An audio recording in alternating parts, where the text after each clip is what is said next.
Hi there, I'm Sigi. Welcome to another exciting review here on Go For One. I'll be doing a full review of the Nike Pegasus 40, which is a popular daily trainer that had its first version already back in 1972. Even though that the Pegasus already exists for a long time, even from before I'm even born, and yes, I'm getting old, yikes. Honey, I'm old. Until now, I never tried them before. As you can imagine, I was as curious as you to find out how good they really are. So let's start it off with the facts and figures.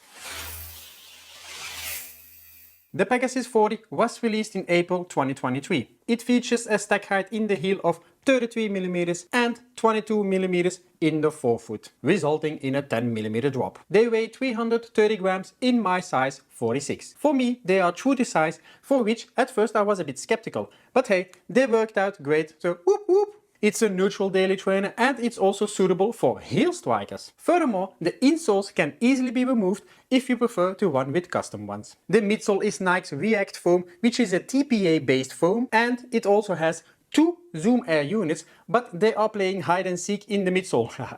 There is one located in the rear and one in the forefoot. Let me know if you found them, lol. From my experience, the midsole is medium soft, but it gives a good energy return, making it suitable for longer runs up until a marathon if you'd like. Personally, I prefer other shoes for that distance though, but hey, knock yourself out. Furthermore, they are pretty flexible and they give you a comfortable feeling on your run. But that flexibility could also swing either way, depending on how you find the overall stability for you personally. The outsole has a very good structure to give you that extra bit of grip if you would take them on mild gravel terrains. There is also hardly any exposed midsole that can get any beating, and the outsole rubber looks very promising in terms of durability. The heel area gives you a pretty good locked-in feeling. The lower end in the bag has been reinforced to give some extra protection. The padding inside prevents from any possible slipping. Well, for me at least. The tongue is gusseted and is connected to a sort of inner sock liner on both sides. There is ample amount of padding in the tongue,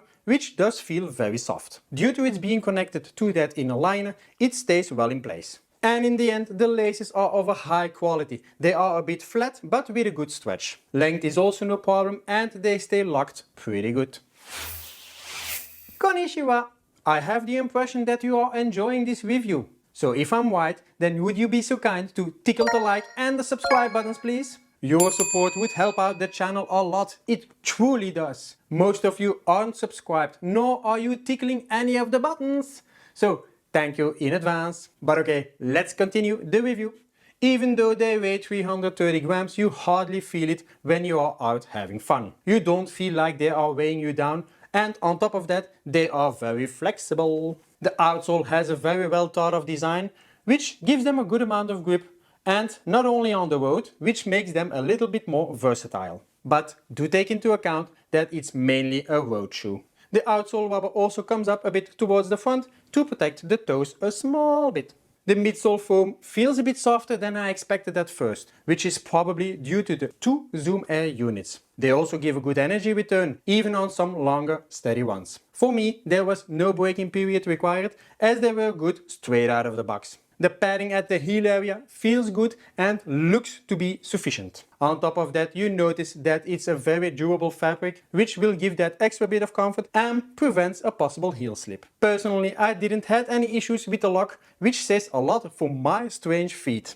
Oh yeah. Yes, I thought it was very strange too. The tongue in combination with the laces works great together. The impact of the laces is well absorbed and is thus avoiding that you would get some unneeded pressure on the top of your foot. The laces give a good lock, they are not too soft, and furthermore they seem to have a great durability and a slight stretch, which I always prefer. The insoles can easily be removed, so for those that run with custom ones, they are covered. Last but not least, there are two available widths, normal and extra wide, and the shoes are true to size.